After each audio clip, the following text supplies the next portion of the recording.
নমস্কার, আমার আপনজনেরা রুদ্রবার্তায় আপনাদের সকলকে স্বাগত জানাই। আমি রুদ্রপ্রসাদ ব্যানার্জি। আজ মোটামুটি পশ্চিমবঙ্গবাসী তথা দেশবাসীর কাছে একটা বিষয় পরিষ্কার হলো।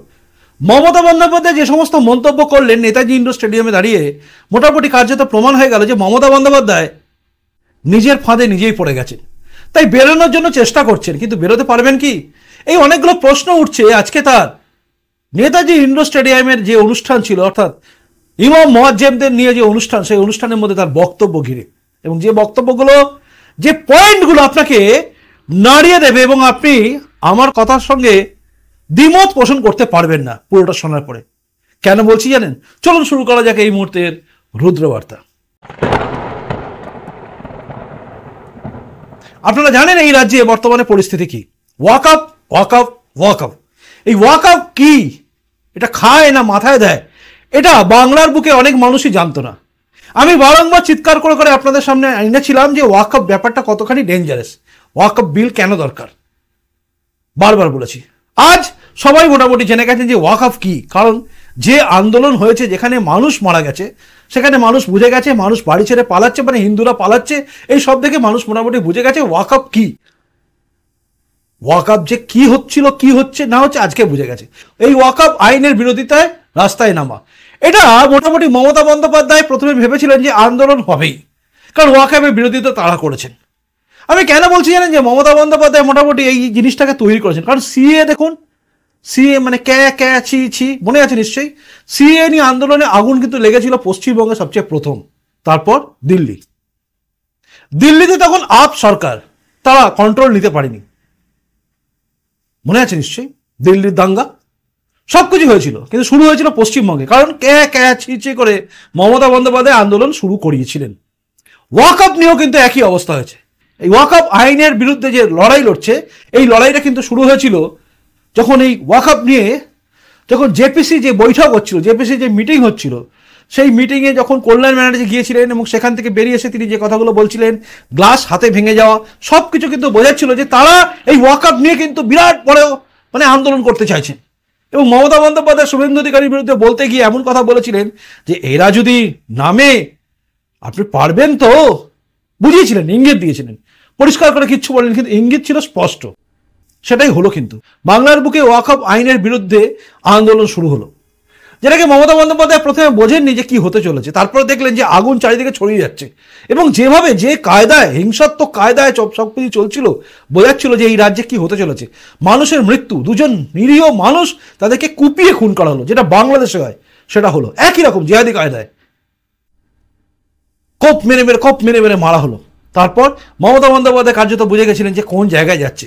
আজকে নেতাজি ইন্ডোর স্টেডিয়াম, যেখানে তিনি বক্তব্য রাখলেন, এবং তার বক্তব্য শোনার পরে সেখান থেকে যে জিস্ট বেরিয়ে আসে, না আমি আপনাদের দেখাচ্ছি না মমতা বন্দ্যোপাধ্যায় বক্তব্য দিচ্ছেন, কি বলছেন, এগুলো দেখানোর প্রয়োজন আমি মনে করছি না, কারণ আপনারা দেখেছেন নিশ্চয়ই। না দেখে থাকলে অন্যান্য চ্যানেল দেখাবেই, দেখে নেবেন।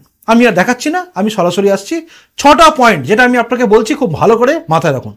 6টা পয়েন্টের মধ্যে আপনি বুঝে যাবেন যে মমতা বন্দ্যোপাধ্যায় নিজের ফাঁদে নিজে পড়ে গেছেন, এখান থেকে বেরোনোর রাস্তা তারা নেই। আর তার সঙ্গে সঙ্গে ওয়াকআপ আইনের বিরুদ্ধে যারা রাস্তায় নেমেছেন, তাদেরও মোটামুটি চোখ এবার খুলে যাবে। বলতে শুরু করি, মেলাতে শুরু করবেন, ভুল বলে থাকলে জানাবেন। কিন্তু প্রথমত হচ্ছে তিনি কি বলেছেন, তিনি বলেছেন ওয়াকআপ নিয়ে, তিনি বলেছেন এই যে সবকিছু হয়েছে, মানে হিংসাত্মক কার্যকলাপ হয়েছে, এতে মোটামুটি বিএসএফ জড়িত আছে। মানে বিএসএফ নাকি 500 টাকা দিয়ে বা 1000 টাকা দিয়ে নাকি মানুষকে ইট পাথর ছড়িয়েছে, মানে যেটা বলছিলেন তিনি আর কি, তার কথার মধ্যে থেকে বেরিয়ে এলো, তার কাছে খবর আছে, লোকালি খবর আসে। এই কথাটা বলে তিনি বোঝাতে চাইছিলেন যারা ইট পাথর ছুঁড়েছে বা আন্দোলন করেছে বা আক্রমণ করেছে, যারা করেছিল আর কি, তারা বিএসএফ এর প্রোডাক্ট, মানে বিএসএফ করেছে আর কি। ঘটনাটা কি সত্যি? আসল কথা, ধামাচাপা দেওয়ার চেষ্টা করছেন। পুলিশ কাদেরকে অ্যারেস্ট করছে এটা যদি দেখা যায়, তাহলে বেরিয়ে যাবে যে মুর্শিদাবাদের গন্ডগোল, শামশেরগঞ্জ, তারপর ধুলিয়ান, এই গন্ডগোলের মধ্যে কারা জড়িত, কারা আক্রমণ করেছিল। কাজেই বিএসএফ কাউকে টাকা দিয়ে করাচ্ছে, এটা বিশ্বাসযোগ্য নয়, তাই না? তিনি বলেছেন। কিন্তু এর পরেরটা শুনুন। এরপরে তিনি বলেছেন যে ওয়াকআপের পরে আসছে ইউসিসি। একদম ঠিক বলেছেন। এটা আমি আপনাদের বলেওছিলাম যে ওয়াকআপ বিল পাস হয়ে গেছে এবং আইন হয়ে গেছে, এরপরে আসছে ইউসিসি। তিনি এটা নিয়ে চিন্তিত। তিনি জানেন ওয়াকআপ আটকাতে তিনি পারেননি, ইউসিসি আটকানোর জায়গায় তিনি নেই, তাই তিনি এবার ইউসিসির কথাটা তুলে দিলেন যে ওয়াকআপ বিরোধী আন্দোলন আপনারা করছেন বটে, কিন্তু ইউসিসিও আসছে। বোঝা গেল? দুই। 3 নম্বর হচ্ছে তিনি বললেন যে মোদির কাছে অমিত শাহের নামে তিনি একটা রিপোর্ট চাইছেন, মানে রিপোর্ট করলেন, মানে মোদিজি আপনার কাছে অনুরোধ করছি আপনি দেখবেন অমিত শাহজি এই হয়েছে সেই হয়েছে, তাহাতে এজেন্সি আছে, অমুক আছে তমুক আছে, আপনারা শুনেছেন। এগুলো আমাদের যদি এই রকের ভাষায় বলতে হয় তাহলে এগুলোকে বলতে হয় ছেঁদো কথা, এর কোনো বেস নেই। অমিত শাহের হাতে ক্ষমতা আছে, মোদিজির হাতে ক্ষমতা নেই, এই টাইপের কথা হয়ে গেল। মানে যারা বলছিল মোদির হাত কেটে নেবো, একটা বউকে দেখছিলাম তার কি ঔদ্ধত্য, কিভাবে বলছে মোদিকে কেটে দেবো, মোদিকে মেরে দেবো, এসব বলছে, প্রধানমন্ত্রীকে বলছে, ভাবছে সব পারিছে। উত্তরপ্রদেশ হলে এতক্ষণে তাকে তুলে নিয়ে একদম লকআপে ঢুকিয়ে দিত, মহিলা লকআপে, এবং তার বাড়িঘর ভাঙা হয়ে যেত, কারণ একটা প্রধানমন্ত্রী সম্বন্ধে এসব বলতে পারে না। এই কথাটা যদি কোনো লোক এই মুখ্যমন্ত্রীর নামে বলে না, কোনো মহিলা বা কোনো লোক, তাকে অ্যারেস্ট করে নেবে পুলিশ, কিন্তু তাকে অ্যারেস্ট করেছে কিনা পুলিশ জানা নেই। যাই হোক, যেটা বলছিলাম, খুব ভাইরাল ভিডিও, এখন বোধহয় ঘুমোচ্ছেন সব পুলিশরা। তো তিনি মোদিজির কাছে অমিত শাহ নামে রিপোর্ট করবেন, কেন্দ্রীয় স্বরাষ্ট্রমন্ত্রীর কাছে সমস্ত এজেন্সি থাকবে না, তাহলে কার কাছে থাকবে? মানে আপনি যেরকম মুখ্যমন্ত্রী, পুলিশ মন্ত্রী, সব মন্ত্রী আপনি, সেরকম প্রধানমন্ত্রী কি সব দপ্তর নিয়ে রাখবে নাকি? এটা হয় না, গণতন্ত্র এটা হয় না। আর এটাই হচ্ছে সিস্টেম, যে সিস্টেমে একজন মন্ত্রী তিনি সামলাচ্ছেন প্রধানমন্ত্রিত্ব, এই স্বরাষ্ট্রমন্ত্রী দপ্তরটা কিন্তু অমিত শাহ সাজাচ্ছেন, অমিত শাহজি দেখছেন, কাজে তিনি তাই করবেন। এগুলো বেকার কথা। এরপরে তিনি যেটা বলেছেন সেটা হচ্ছে সুপ্রিম কোর্টে মামলা চলছে। আচ্ছা, সুপ্রিম কোর্টে তো মামলা চলছে, আমরা সবাই জানি 72টা বোধহয় মামলা হয়েছে চারিদিক থেকে। তো 72টা মামলা যখন চলছে, তাহলে আপনি তো প্রথমেই বলতে পারতেন যে সুপ্রিম কোর্টে যখন মামলা চলছে, এসব কিছু বিচার চলছে, তাহলে আপনারা নামবেন না কেন? আপনি সিদ্দিকুল্লাহ চৌধুরীর ব্যাপারে কিছু বলেননি? প্রশ্নটা উঠছে। মানে আপনি চেয়েছিলেন যে আন্দোলন হোক, মানে ফাঁদটা আপনি তৈরি করেছেন যে বিজেপিকে একটা প্রেসারে রাখা যাবে, এখানকার বিজেপিটা চুপ করে যাবে, দেখো কত লোক নামছে আমাদের। এখন উল্টো হয়ে গেছে, এখন বোঝা গেছে হিন্দুরা ইউনাইটেড হচ্ছে, তাই তিনি কিন্তু এখন বলছেন যে সুপ্রিম কোর্টে তো মামলা চলছে, তাহলে আন্দোলনের দরকার কি আছে? সিএ বিরোধী আন্দোলন আপনি কেন করিয়েছিলেন? এই প্রশ্নগুলো আসছে। এরপর তিনি কি বললেন? এর পরের পয়েন্টটা খুব মারাত্মক। তিনি বলছেন বাংলায় নয়, আপনারা দিল্লিতে যান, দিল্লিতে পাঠাচ্ছেন বাংলার লোকেদের। আচ্ছা, বাংলা থেকে ওই মহিলাটি এবং অন্যান্য লোকেরা যারা এতদিন ধরে মোদিকে কাটবো, অমিত শাহকে কাটবো, হিন্দুদের কাটছে, যারা করেছে আর কি, মারপিট ফারপিট করলো আর কি, যারা, তারা দিল্লি থেকে এসব করতে পারবে? ঠেঙিয়ে না বার করে দেবে সবকিছু, কারণ দিল্লিতে এখন বিজেপি সরকার, পেয়ে দিয়ে লাট করে দেবে ওখানে কিছু বললে। মমতা বন্দ্যোপাধ্যায় সবাইকে বলছেন দিল্লিতে যান, পাঠান দিল্লিতে, বাংলার বুকে আন্দোলন হবে না। মানে মমতা বন্দ্যোপাধ্যায় বুঝে গেছেন যে বাংলার বুকে আন্দোলন করলে বিজেপিরই ভোট বাড়বে, হিন্দুরা ইউনাইটেড হচ্ছে, কারণ আহত হিন্দুরা প্রত্যেকে কাঁদছে, যারা জায়গা থেকে বেরিয়ে এসছে, মানে নিজের জায়গা ছেড়ে বেরিয়ে এসছে, আজকে তারা ভবনে গেছেন, বিজেপির রাজ্য সভাপতি সুকান্ত মজুমদার তিনি নিয়ে গেছেন, খুব দারুণ কাজ করেছেন তিনি, এবং তারা গিয়ে পৌঁছে গেছে কোথায় না, ভবনে। কাজেই এই যে দেখছে মানুষ, সমস্ত জনগণ দেখছে, দেখে বুঝে যাচ্ছে যে আগামী দিনে কি হতে পারে। এই ওয়াকআপ নিয়ে এরকম হচ্ছে, এরপর ইউসিসি নিয়ে যদি আরো বেশি হয়, ওয়াকআপ নিয়ে যদি আরো কিছু হয়, কারণ আইন পাস হয়ে গেছে, সুপ্রিম কোর্টে মামলা চলছে, এখন এটা নিয়ে চেঁচামেচি করলে কি হবে, আগুন জ্বালালে কি হবে, এটা সুপ্রিম কোর্টের বিচারপতিও কিন্তু বলছেন, প্রধান বিচারপতি, যে এগুলো ঠিক হচ্ছে না, তিনিও চিন্তিত।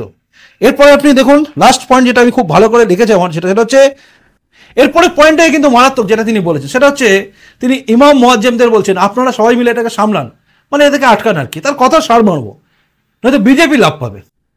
একদম ঠিক বলেছেন, তিনি বুঝে গেছেন তিনি যেটা খেলতে গেছিলেন, মানে তিনি যে ফাঁদটা পেতেছিলেন যে বিজেপি এই ফাঁদে পড়বে, কিন্তু উল্টো হয়ে গেছে, সব কেস উল্টো হয়ে গেছে। কারণ যেভাবে আক্রমণাত্মক ভঙ্গিতে এই ওয়াকআপ আইন বিরোধী যে সমস্ত লোকেরা নেমেছিল, উস্কানিমূলক কথা যেগুলো শুনেছিল তৃণমূলের তরফ থেকে, এবং বহু বহু জায়গা থেকে উস্কানিমূলক কথাবার্তা আসার পরে যেভাবে হিন্দুদের উপর অত্যাচার করেছে বিভিন্ন জায়গায়, যেভাবে গাড়ি ভাঙচুর করেছে হিন্দুদের, সবকিছু কিন্তু উল্টো দিকে চলে গেছে। মন্দির ভাঙচুর, দোকান ভাঙচুর, বাড়িতে লুটপাট, আগুন লাগানো, মানুষকে মারা, সব করে নিয়েছে। মানে বাংলাদেশ পার্ট 2 করে ফেলেছে, যেখানে যেখানে সংখ্যাগরিষ্ঠ আছে। তাই তিনি বুঝে গেছেন যে সমস্ত ফলটা কিন্তু বিজেপি পাবে, আর বিজেপি পেলে কি হবে, হিন্দুরা সেফ হয়ে যাবে, হিন্দুরা সেফ হয়ে যাবে। তাই তিনি চিন্তায়ও আছেন, তার চিন্তা হচ্ছে বাংলা জুড়ে অরাজকতা, তার ভোট কমে যাবে। তার চিন্তা এটা নয় যে হিন্দু সেফ হলো বা মুসলমান সেফ হলো, তার চিন্তা হচ্ছে তার ভোট ব্যাংক নষ্ট হবে, বাংলা জুড়ে অরাজকতা হলেই ভোট ব্যাংক তার নষ্ট হবে, তার ভোটটা চলে যাবে। অর্থাৎ লক্ষ্য ছিল গদি, লক্ষ্য থাকবে গদি, কারণ রাজনীতি নেতাদের লক্ষ্য থাকে গদি, সেই গদিতে থাকার জন্য তারা সমস্ত কিছু খেলে। আর এই খেলার জন্য, এই ফাঁদ পাততে গিয়ে কার্যত বিপাকে পড়ে গেছেন, নিজের ফাঁদে নিজেই পড়ে গেছেন মমতা ব্যানার্জি। শেষটা আপনি ভাবুন, যেটা শেষটা আমি বলছি আপনাকে, মানে শেষ করার আগে বলি, মমতা বন্দ্যোপাধ্যায় 10 লাখ টাকা করে দেবেন ঘোষণা করলেন ক্ষতিপূরণ। মৃত্যুর কোনো ক্ষতিপূরণ হয় না, তিনি 10 লাখ টাকা করে দেবেন। কাদের কাদের দেবেন? যে দুজন মারা গেল, মানে যাদেরকে দাঙ্গাকারীরা মারলো, সেই দুজনের পরিবারকে দেবেন, এবং তার সঙ্গে সঙ্গে দাঙ্গাকারী যাকে বিএসএফ মারলো তাকেও দেবে, তার পরিবারকে দেবে। ভাবুন, এটা গুজরাটে যখন হয়েছিল, গুজরাটে দাঙ্গাকারীরা যারা পুলিশের গুলিতে বা আর্মির গুলিতে লুটিয়ে পড়েছিল, তাদের পরিবারকে কি মোদিজি কোনো টাকা দিয়েছিল? উত্তর হচ্ছে না। দাঙ্গাকারী পরিবারকে কোনো কিছু সাহায্য করা হয়নি যারা মারা গেছিল, কিন্তু যারা ক্ষতিগ্রস্ত হয়েছিল তাদের পরিবারকে সাহায্য দেওয়া হয়েছিল। ইতিহাসের পাতা খুলুন, গুগল ঘাঁটুন, ঘাঁটলে বেরিয়ে যাবে, সব বেরিয়ে যাবে। 10 লাখ টাকা সমান সমান যাদের মারলো তারাও 10 লাখ টাকা পেল, যারা মারলো তাদের একজন লোক পুলিশের গুলিতে, তাদের একজন লোক বিএসএফ এর গুলিতে মরলো, তাকেও 10 লাখ, মানে খুনিও 10 লাখ পাবে, যারা খুন হয়ে গেল তারাও পরিবার 10 লাখ টাকা করে পাবে। এ কি বিচার? আসলে ব্যালেন্স করতে গেছেন, আর করতে গিয়ে আরো ফাঁদে পড়েছেন। এটাও কিন্তু সাধারণ মানুষ ভালো চোখে দেখবে না। দেখবে কি? আপনি ভালো চোখে নেবেন এটা? তাই পরিষ্কার কথা বলছি আপনাদের, আক্ষরিক অর্থে কথার কথা যদি ধরেন তাহলে কিন্তু নিজের পাতা ফাঁদেই নিজেই পড়ে গেছেন মমতা ব্যানার্জি। কারণ তিনি যে ফাঁদটা তৈরি করেছিলেন, এই ফাঁদ মানে কাউকে মারার নয়, মানুষকে মারার নয়, ফাঁদ মানে রাজনৈতিক লাভের জন্য যে ফাঁদ তৈরি করেছিলেন, সেই ফাঁদে কার্যত পড়ে গেছেন তিনি নিজেই। কারণ এবার বাংলার মানুষ বুঝে গেছে যে আজকে যেটা দেখলাম এটা শুধুমাত্র ট্রেলার। 26-এ যদি আবার তৃণমূল ক্ষমতায় আসে তাহলে কি হতে পারে ভাবার দিন এসে গেছে। তাই মমতা বন্দ্যোপাধ্যায় এখান থেকে আর ব্যাক করতে পারবেন বলে আমি ভাবছি না। মজার ব্যাপার কি জানেন? এই ওয়াকআপ আইনের বিরুদ্ধে যারা আছে তারা কিন্তু পরিষ্কার করে আবার মমতা বন্দ্যোপাধ্যায়ের যে লাইভ চলছিল ফেসবুক পেজে, তাতে একজন কমেন্টসও করেছেন। কমেন্টসটা দেখুন। দিদি আপনি কেন আন্দোলন করছেন না, মানে আপনি আন্দোলন করছেন না কেন? এই উত্তর কি দেবেন মমতা ব্যানার্জি? তিনি নিজেও জানেন এই আন্দোলন করে কিচ্ছু লাভ নেই। সুপ্রিম কোর্টে রয়েছে, সুপ্রিম কোর্টে যা হওয়া তাই হবে, কারণ আইন হয়ে গেছে। এর আগে যা করার করা যেত, এখন আর কিচ্ছু করা জায়গা নেই। তাই আক্ষরিক অর্থে কিন্তু আমার মনে হচ্ছে আমি যেটা বললাম সেটা ঠিক। এবার আপনি জানান, আপনি কি ভাবছেন? আপনার কমেন্টসের অপেক্ষা আমি রইলাম। লিখবেন তো আপনি কি ভাবছেন। প্রতিবেদনটা ভালো লাগলে শেয়ার করবেন এবং লাইকও করবেন। খুব ভালো থাকুন, দেখা হচ্ছে পরবর্তী রুদ্রবার্তায়। আসি, নমস্কার, বন্দে মাতরম, ভারত মাতা জয় হোক, জয় হিন্দ।